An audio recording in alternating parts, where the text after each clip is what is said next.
বন্ধুরা, Bengali blogger নুপুরের চ্যানেলে আপনাদের সবাইকে স্বাগত। আমি সৃষ্টি। সবাই জিজ্ঞেস করেছিল মা কেমন আছে, তো সেই জন্য আমি এই ভিডিওটা করছি।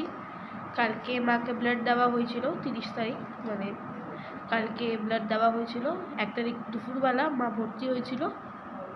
সবাই জানো, রিপোর্টস এসেছিলো মায়ের।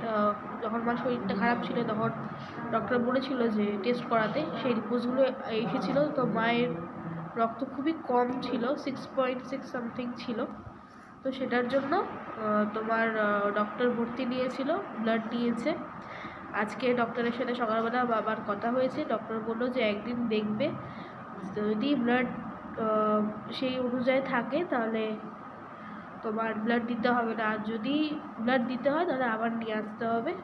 তো একটা দিন, আজকের দিনটা পুরো দেখবে, কালকে আবার তোমার রিপোর্টস দেবে, তারপরে বাবা ব্লাড আনতে যাবে। যদি ব্লাড আনতে হয় তাহলেও আমি তোমাদেরকে বলবো, আর যদি না দিতে হয় তাহলেও তোমাদেরকে বলবো, ঠিক আছে? একটু ছোট্ট করে ভিডিও করে দিলাম, কারণ বেশি বড় ভিডিও করতে পারবো না, ঠিক আছে?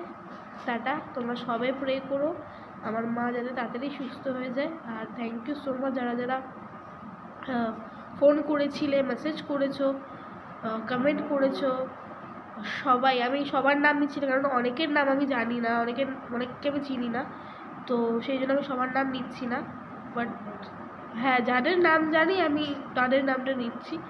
সঞ্জয় মামা, সুতপা আন্টি, মিমি দিদি, তুমি, বিশাখা দিদি, তারপরে পিয়ালি আন্টি, দীপ্তি আন্টি, সানি আন্টি, আরও কয়েকজন মনে হয় করেছে। আমি সো সরি, আমি জানি না। হ্যাঁ, মিষ্টি দিয়ে আমাকে ফোন করেছিল।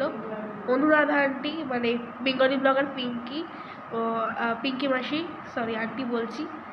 তো এরা ফোন করেছিল আমাকে, কমেন্টও করেছে। তো তাদেরকে আমি বলছি থ্যাংক ইউ সো মাচ। আর তোমরা প্লিজ প্রে করো যাতে আমার মা তাড়াতাড়ি সুস্থ হয়ে যায়, ঠিক আছে? তো টাটা। আর কারো যদি নাম মিস করে থাকে তো সো সরি। হ্যাঁ, বাই।